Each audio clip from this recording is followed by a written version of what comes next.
kuwa mwanadamu, uliniachia Roho wako Mtakatifu anifundishe. Naomba umruhusu anifundishe.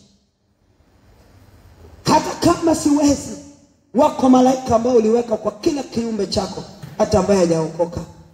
Mimi ni mtoto wako. Naomba malaika waende na mimi. Maisha kujifanya bondia ndani ya wokovu ni hasara. Hasara.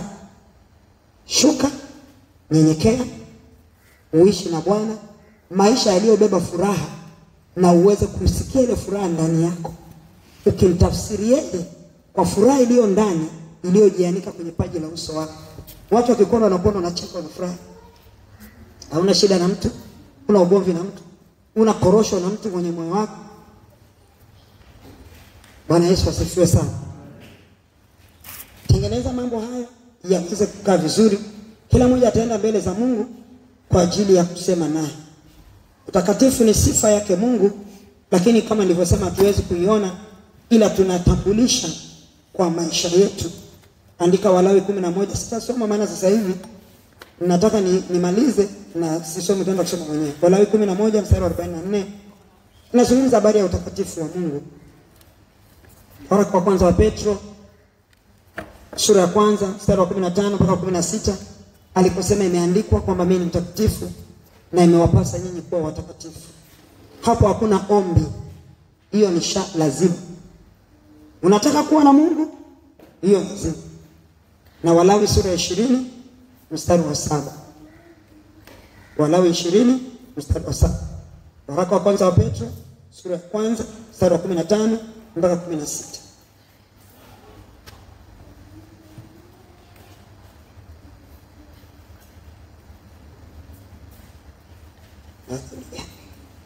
Hizi ni hali ambazo zitanipeleka mimi na kunifikisha kwenye hatua ambayo nitatoa mfano ambao unazungumza habari ya wachawi, lakini ni mfano pekee ambaye naweza kutoa kwa sababu unazungumza habari ya ulimwengu wa roho. Hivi ndivyo ambavyo utaweza kuishi kama vile wachawi wanavyoishi. Bwana anasema sio mfano mzuri, lakini inabidi niutoe kwa sababu nataka kusema habari za ulimwengu wa roho. Itabidi unafika kwenye hatua hiyo. Kwa nini nimetoa mfano huo wa wachawi?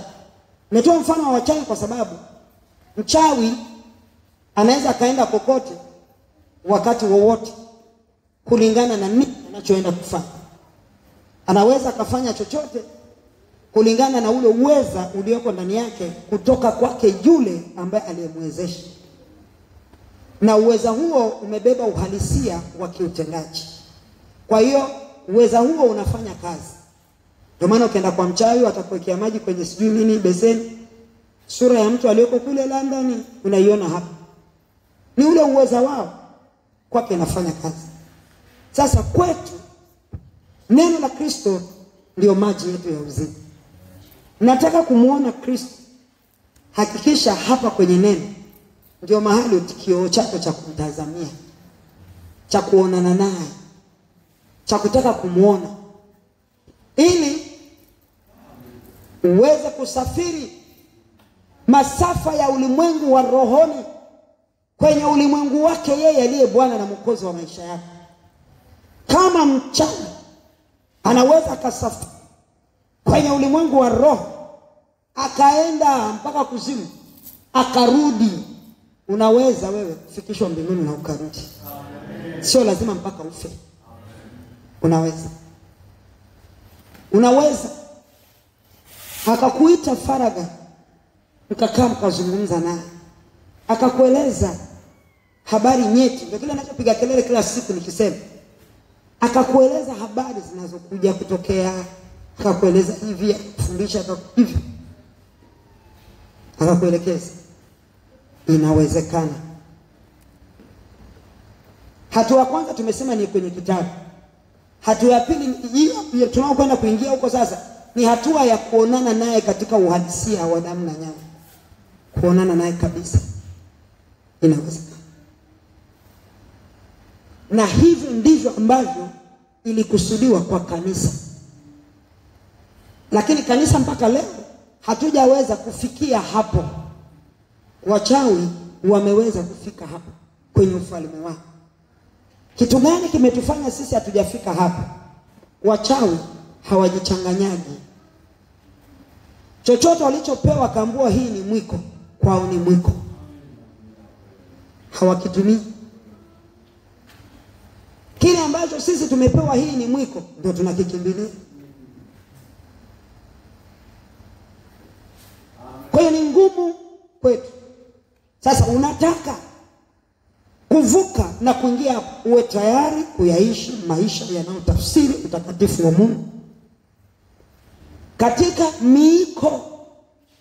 Ufalme wa Mungu una miiko yake, una utamaduni wake, una asili yake, una mila yake na desturi yake. Lakini tuko watu tumeokoka, lakini nikikuuliza mila ya ufalme wa Mungu ni ipi? Wewe utaniambia mila na desturi si kule kwetu kwa mababu zetu.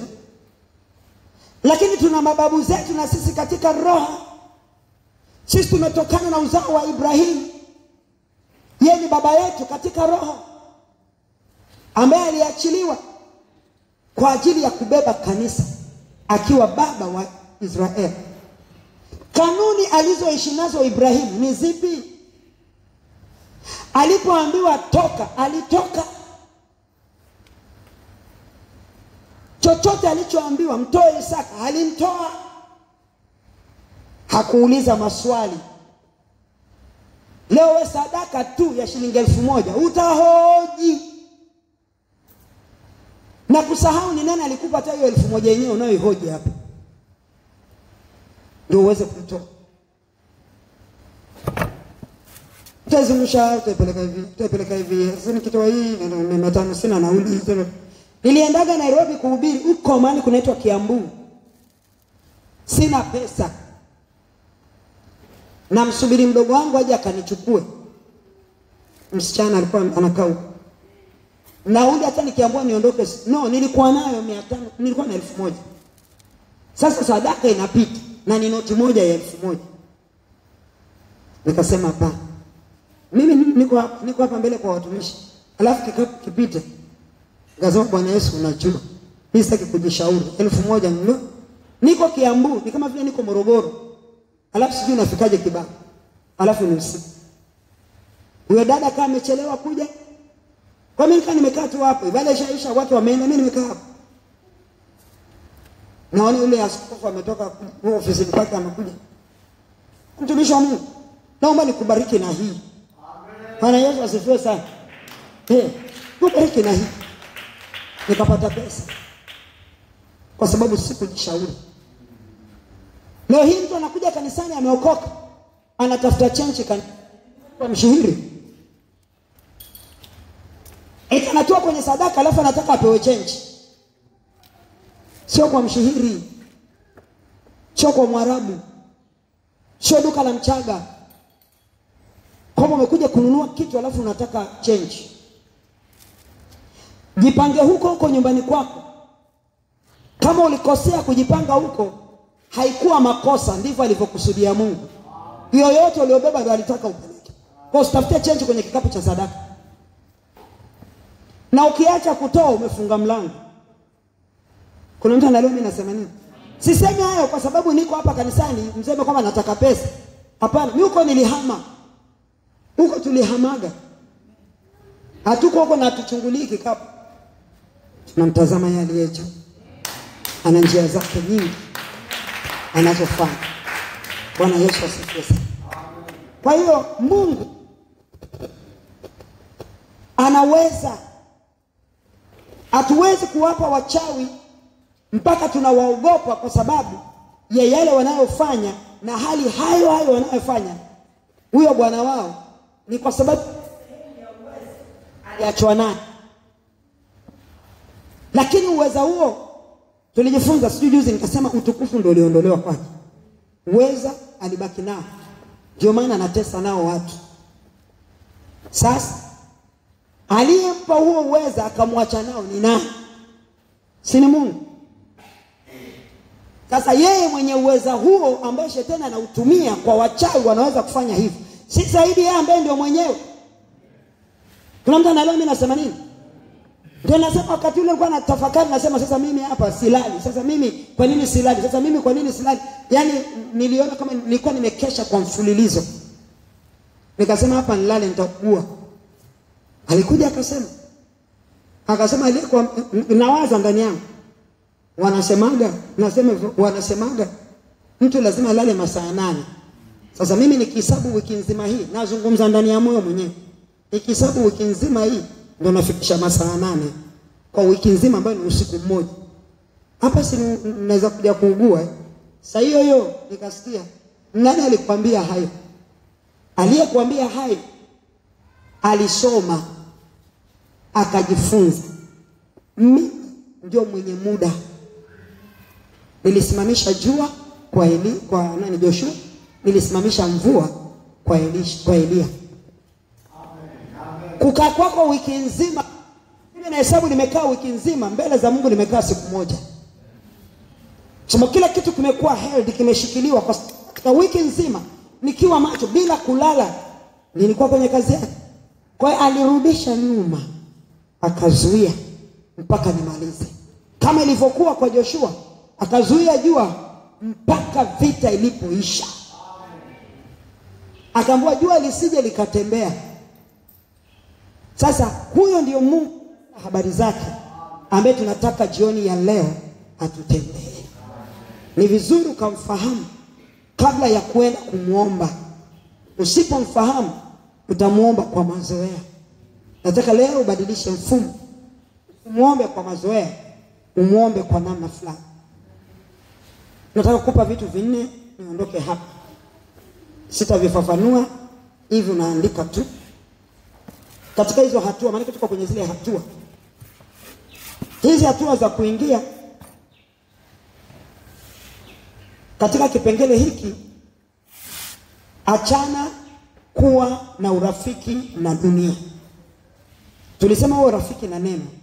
Sasa acha kuwa na urafiki na dunia. Acha urafiki dunia, ama acha kuwa na urafiki na dunia. Achana na dunia utakavyoandika. Kwa sababu Mungu anataka kujifunua kwetu, lakini anatutaka tuondoe kizuizi kinachotuzuilia kwanza.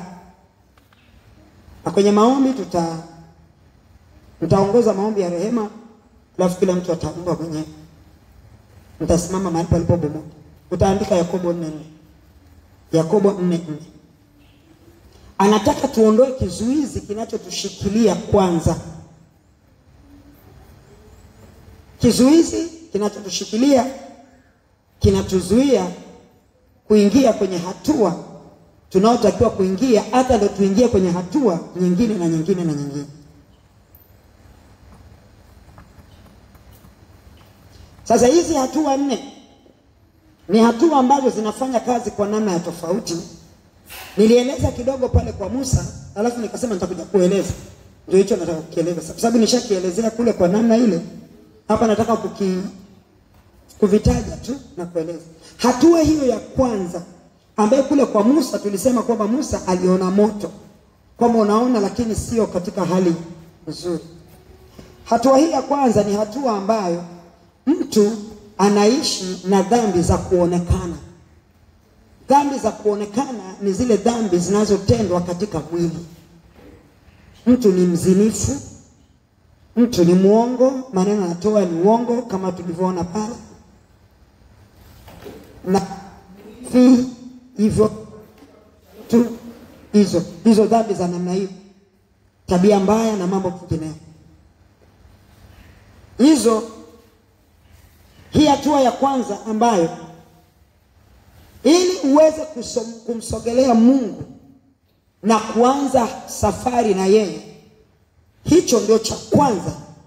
Kama ulikuwa huna taarifa kwa wewe kwamba nayaishi maisha yasiyofaa, Mungu hutengeneza mazingira ya kuyafunua kwako kwa namna yoyote.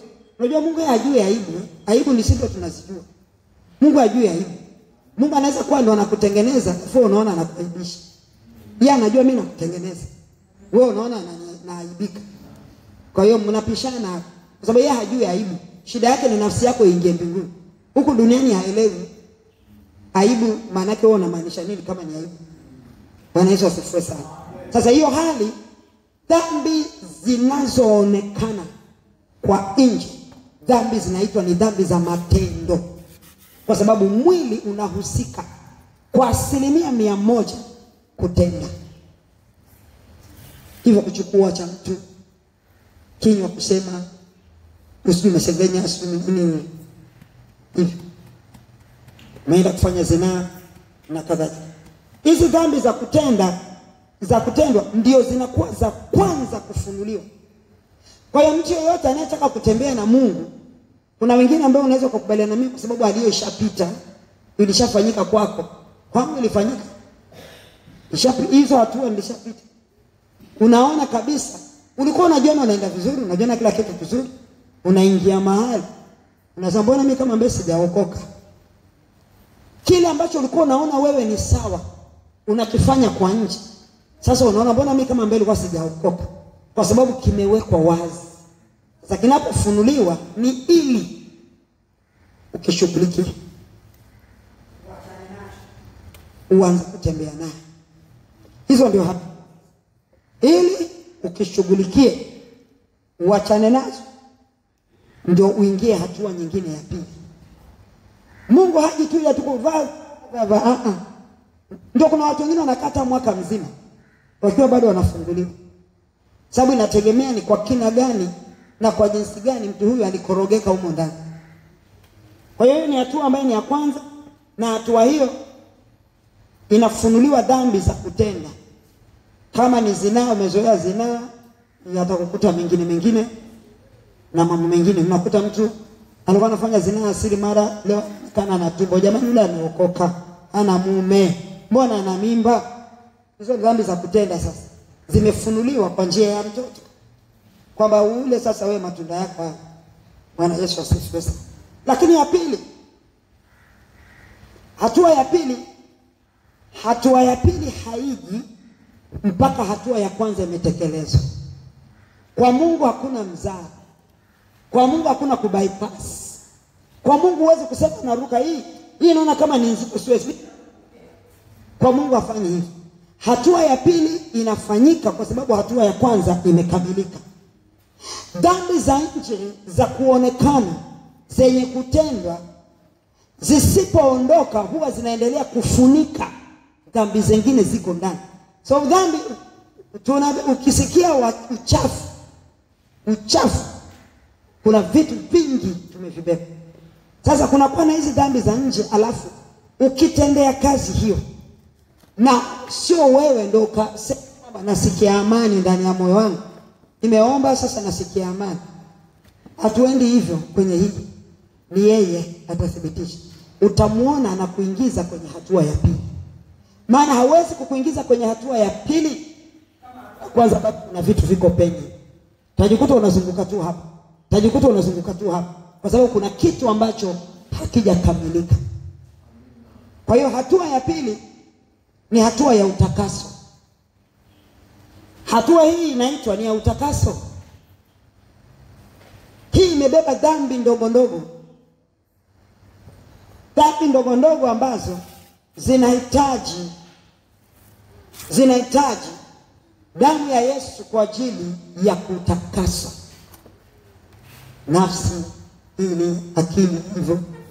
Umekuwa unawaza vibaya, yani hivyo ni vitu vidogo sana, vinaonekana ni vidogo ila vyapeleka watu jehanamu. Kwa hiyo ni hatua ya pili ambayo inahitajika utakaso. Hatua ya tatu, hizo ni hatua ndio natembea hivyo, nasogea. Sijamfikia Mungu. Ndio ameniambia vua viatu vyako, ndio niko kwenye hatua. Nikishavua nipite hatua ya pili. Haya niingie hatua ya tatu, ndio nifike pale mahali hapo. Sio kama unaenda tu na kurupuka unafika, hapana. Haya mambo yanakaa ndani. Kuna dhambi zinakaa ndani kwenye chamber court ya kwenye moyo wa mtu.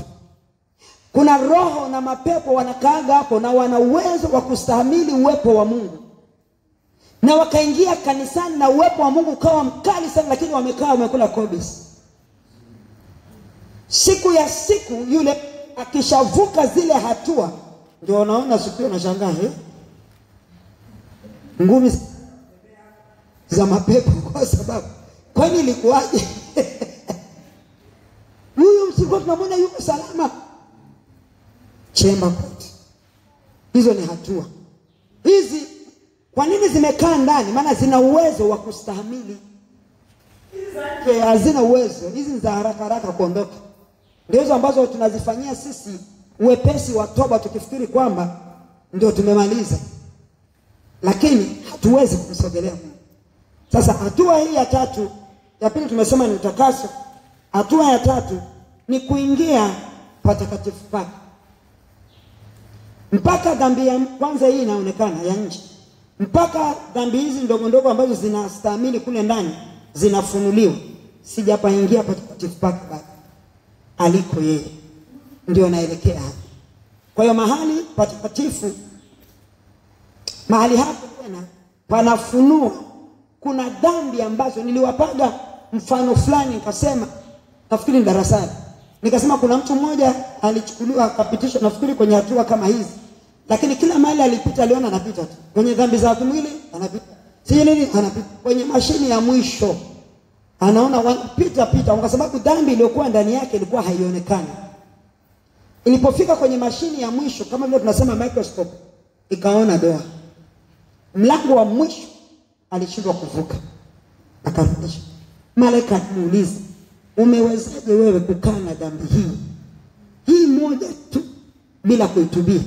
Kwa sababu ilikuwa inastahimili uwepo wa Mungu, na mtu huyu akaona yuko salama, kwa sababu aliona ananena kwa lugha, kwa sababu aliona anatumika, aliona anasifu, kwa sababu aliona akikaa Bwana anasema.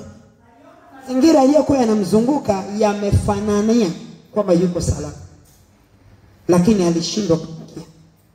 Hizo ndio dhambi hizi zinazozungumzia patakatifu. Hata utaona mtu ni mbaya, yani baadaye unapokuja kugundua kwamba ni mbaya, lakini utamuona kama ni kwenye kuhubiri, kama ni kwenye madhabahu ya Mungu, popote kaa Mungu, na utamuona amekaa. So wale mapepo walioko ndani wako kwenye grades, wanaweza wakastahimili uwepo wa patakatifu pake. Kwani yule pepo aliyekwenda kwenye kikao kwa ajili ya kumwangamiza Ahabu, kikao kilifanyikia wapi? Si mbinguni. Sasa yule pepo si alikaa patakatifu pa Mungu? Sasa wako mapepo wanastahimili hapo, na wanakaa wakiwa wamebeba kusudi. Hiyo hatua sasa unafikishwa kwenye hatua hii. Ndio pale unakuta kama huyu aliyeambiwa wewe mwivi, kitu ambacho ulikuwa ukikumbuki, ama kitu fulani ulikuwa unafanya wewe huelewi kabisa, unaona kama ilikuwa ni kitu tu cha mbona mimi sijaona kosa katika hili. Ndio siku hiyo unagundua makosa. Nilipofika kwenye hatua hii, nilikuwa nasikia miguu inatetemeka, yani nashindwa kusimama. Naogopa kwa maana na tafakari na kuona sikujua ya kwamba, na hiyo ndio ilinifanya nikawa natubu hata bila kujua natubu nini. Maana yake nilipoteza ujasiri wa kujiamini. Na baki tu kusema nisamehe, ni rehemu. Kama kuna chochote, kama kuna hati ya mashtaka, kama kuna hiki, unabaki na maneno yao kila siku. Kwa sababu ziko dhambi zinastahimili mahali patakatifu pa Mungu. Ukifika kwenye hatua hiyo, zinaoneshwa, zinaachiliwa, utaziona. Anajua yeye atafanyaje, kwa sababu kila mtu na aina ya dhambi inafunuliwa kwa jinsi yake. Kwa hiyo ninavyoendelea kumsogelea Mungu, ndivyo anavyozidi kufunua dhambi ambazo zinaonekana ama zimekaa ndani yangu, kwa namna ya kuonekana kwa wazi na kwa namna ya kuto kuonekana kwa wazi. Na zile dhambi ndogo ambazo ndio tumezisema huko mwisho, hizo ndio zimebeba hatari kwenye maisha yetu. Na ndio dhambi ambazo tunazipuuza, ambazo tunaishi nazo: wivu, husuda, hasira, sijui uchungu, mambo kama haya, vitu kama hivyo. Hao ni mbwa mwitu wao wadogo wadogo, ambapo unakuta mtu ameng'ang'ana kuachana na zinaa. Wasichana wengi ameng'ang'ana ameacha, lakini kuna dhambi ambazo bado hajaweza kuziacha, ni ndogo sana, kwa sababu zinajifichaga ndani. Kwa hiyo yeye mwenyewe ndo anazifunua, kwa sababu mimi nimetaka kumsogelea. Kwa hiyo hatua ya kutaka kwangu inanifikisha kwenye hatua hiyo. Kwa hiyo mimi nifike kwenye hiyo hatua sasa, ambayo nikitoka pale patakatifu pake naingia patakatifu pa patakatifu. Nikiingia patakatifu pa patakatifu ndio naenda kukutana naye sasa. Ndio hapo naweza ukaingia kwenye ibada katika roho na kweli. Ukiabudu kaabudu na malaika, maana mbingu inafunguliwa kwa ajili yako. Hakuna doa ambalo linaweza likazuia wewe usipenye patakatifu na kuabudu pamoja na watakatifu wa mbinguni. Bwana Yesu asifiwe. Kwa hiyo kutufikia hapo, unafikia hatua ya kuondoka kwenye ibada ya maigizo, ibada ambayo inakuzuilia wewe kutokuingia ndani, hali ukidhania wewe umeingia ndani. Sasa haya ni mambo ambayo tutakiwa tuyafanyie kazi, kwa sababu muda umeenda na nisingetaka kupachosha. Tangu asubuhi tuko hapa, tusimame, kila mmoja anajua yuko kwenye stage gani. Kama kwangu kuna dhambi za nje, bado si makosa, tuko kwenye uwepo wake, na yuko kwa ajili ya kutuondolea, yuko kwa ajili ya kutusamehe, yuko kwa ajili ya kututengeneza kwa hali yoyote ile. Nategemea gani stage niliyoko, bado uwezo wake unaweza kututengeneza. Amen. Nimekupa tu hizo hatua. Kuna vitu vizuizi vya kuvuka kwangu, ningekuambia adhabu ya kutokutii nini huwa inatokea, ningekuwa nimesema na wewe, lakini kwa sababu ya muda nafikiri nimesema yale ambayo ni ya muhimu, kwa sababu ilikuwa lazima nikupe njia ya namna gani ya kwenda kufanya hata ufike mahali pa kukutana na Bwana wako.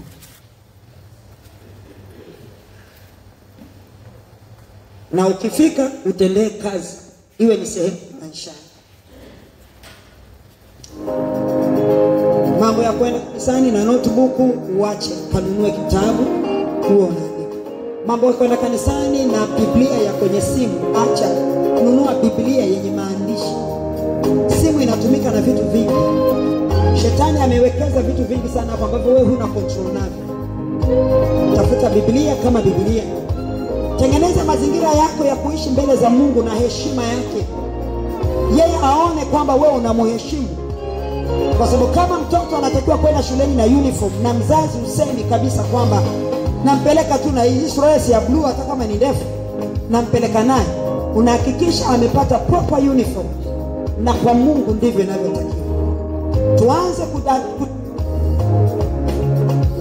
Tuweze kuishi kwa jinsi hiyo, ili napotengeneza mazingira ya namna hiyo ya kumsogelea, ndipo napoyatengeneza mazingira ya yeye kunitengenezea mimi mazingira ya kumfikia. So kama kuna kitu chochote ambacho kiko ndani yangu, usikasirike anapokifunua. Ni uponyaji. Usije ukasema sijui ni nini na nini. Mimi nafurahia anapofunua ya kwangu. Na ndio maana nimekuwa mshuhuda mzuri sana wa maisha yangu nikiwa na wanafunzi wangu darasani, kwa sababu makosa ambayo niliyafanya na wafundisha na kuyaweka wazi kwao, iwe ni elimu ya kuwafanya wao wasiingie kwenye makosa yao hayo. Na wewe hicho ambacho Bwana anakifanya kwako kutokana na kile ambacho ulikuwa nacho, ndio unatakiwa ukibebe kama elimu kwa ajili ya kumsaidia mtu. Unaweza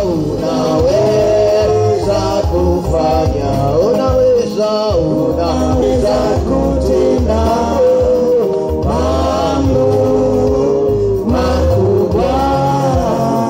Unaweza Yesu.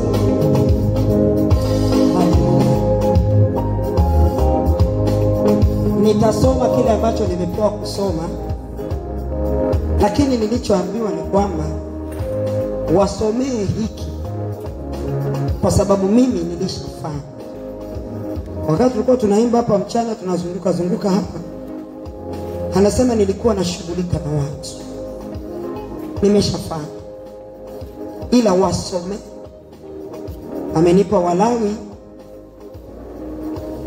Walawi sura 26 kuanzia mstari wa 13. Wasomee haya, yaandikwe kwenye kibao cha mioyo yao, wakaishi yale waliofundishwa, yani niliyofundisha, wakayaishi hayo.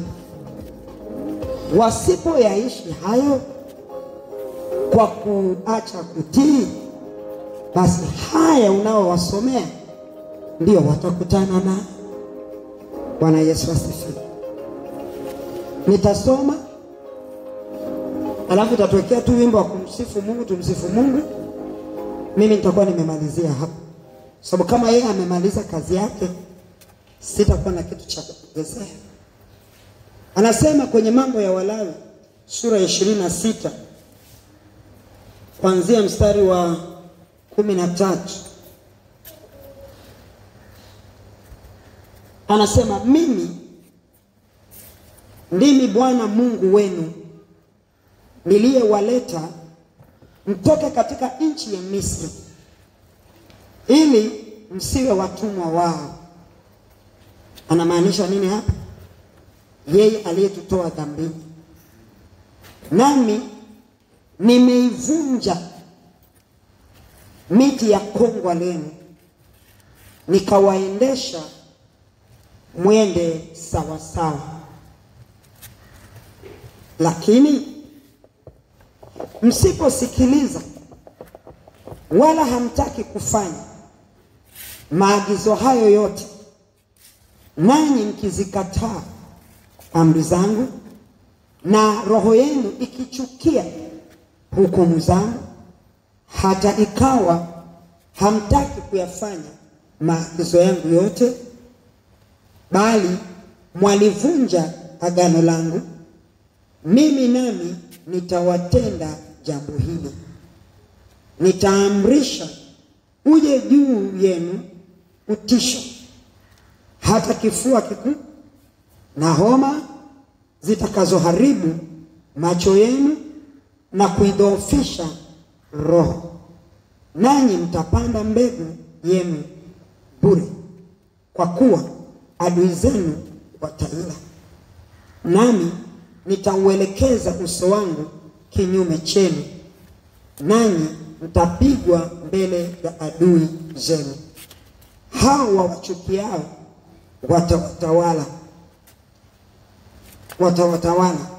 watatawala juu yenu, nanyi mtakimbia wakati ambao hapana awafukuzaye. Tena ikiwa baada ya hayo hamtaki kunisikiza, ndipo nitawaadhibu zaidi mara 7. Kuna mtu amekuwa anateseka, maisha yake hayako vizuri, bado anaenda varuvaru.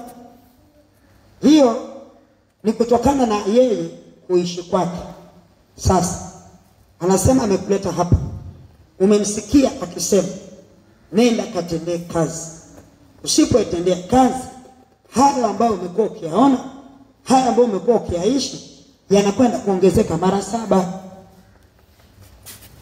Anasema, nami nitakivunja kiburi cha uwezo wenu. Mwanzoni alisema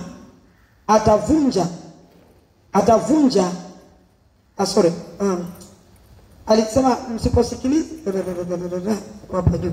Anasema, nami nimeivunja miti ya kongwa lenu, kwamba nimeufungua kutoka kwenye nira ya adui shetani, ili muende mkatekeleze. Sasa nimewaweka huru kwenda kutekeleza.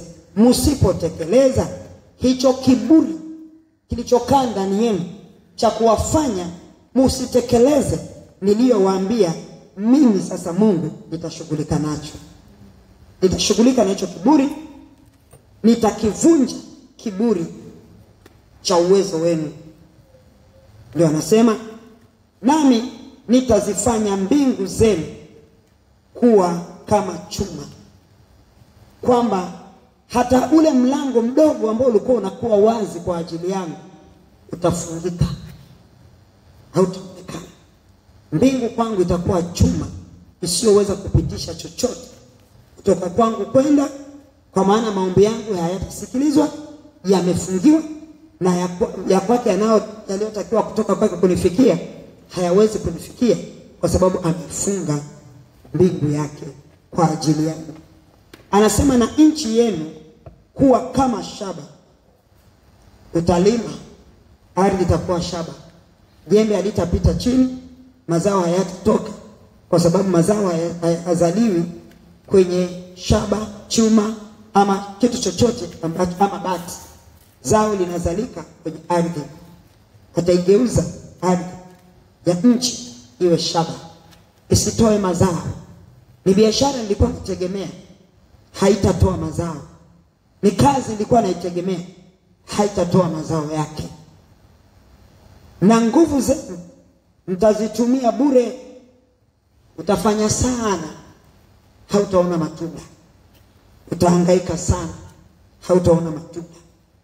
Kwa kuwa nchi yenu haitazaa mazao yake, wala miti ya nchi haitazaa matunda yake.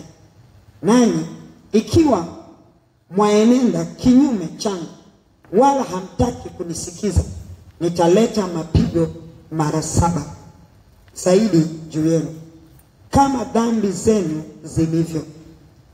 Nami nitaleta wanyama wakali kati yenu, ambao watawanyang'anya watoto wenu na kuwaharibu wanyama wenu wa kufugwa, na kuwapunguza muwe wachache.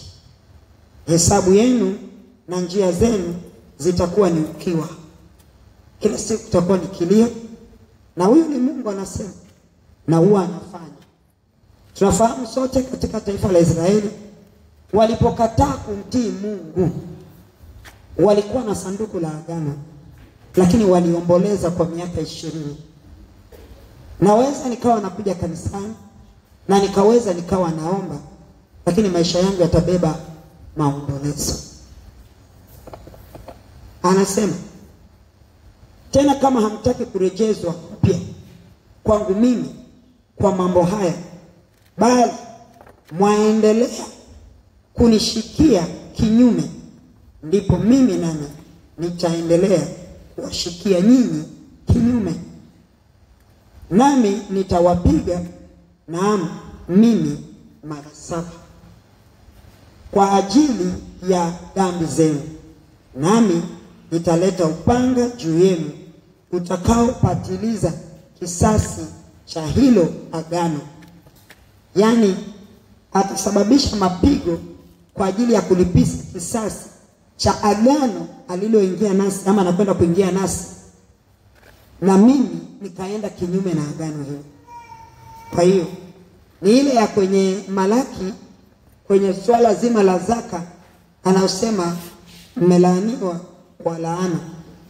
Yani kuna laana tayari imeshaachiliwa kwa ajili ya kutafuna, ambayo laana hiyo inakuja kusababisha laana itakayobeba uharibifu kwenye maisha yako na kwenye vitu vyako. Kwa hiyo anasema upanga huu, kwa maana yake ni upanga. Kuna vitu vitafyekwa, vinaweza vikafyekwa kwa namna yoyote ile, lakini kwa neno upanga, kwamba unaweza ukawa una kitu kikaenda. Unaweza ukawa una kazi ikafa. Unaweza ukawa una biashara kashangaa imefutika. Unaweza ukawa hivi. Ni upanga ule unatembea kulipiza kisasi cha agano lake na wewe. Kwa sababu nimesimama, nimeenda anasema umenishikilia kinyume, na mimi nitawashikilia kinyume, na nitaachilia upanga, nitaleta upanga ambao utafanya hiyo kazi. Akisema upanga, anamaanisha mapepo watapewa ruhusa waweze kuingilia maisha yako. Utashangaa hiki kabla hujaelewa nini, unashangaa hiki. Kabla hujaelewa nini, unashangaa kile. Kabla hujaelewa nini, unashangaa hiki. Unafika mahali unaanza kumtukana Mungu tena, ama unafika mahali unaanza kumrudia Mungu tena, na wakati utakuwa umesharudi nyuma sana. Kwa hiyo mahali tulipofika tusogee mbele, tusirudi nyuma. Amen. Anasema utakaopatiliza kisasi cha hilo agano, nanyi mtakutanishwa ndani ya miji yenu, nami nitaleta tauni kati yenu. Atawakusanya, ataleta magoti. Hivi vitu vinatokea. Unashangaa mmezika sasa hivi, wiki ijayo mwenda kwenye kilio chingine. Mkimaliza kule, wiki nyingine mwingine amelazwa hospitali. Hamjamaliza hilo mpaka mnafika mahali mnashangaa miezi 6 imepita. Mkiwa mko katika hali hiyo, kila kitu kinakuwa kimesimama. Amewakusanya na kuleta tauni. Yaani aliwakusanya kwa makusudi ili alete tauni yake kwa ajili ya kuwashika, kuwapiga. Anasema, nami mtaleta tauni kati yenu, nanyi mtatiwa mkononi mwa adui, hata nitakapovunja tegemeo lenu la mkate. Pale amesema utavunja kiburi ambacho ndio kinanipa mimi naacha kumtegemea yeye, naacha kusimama na yeye.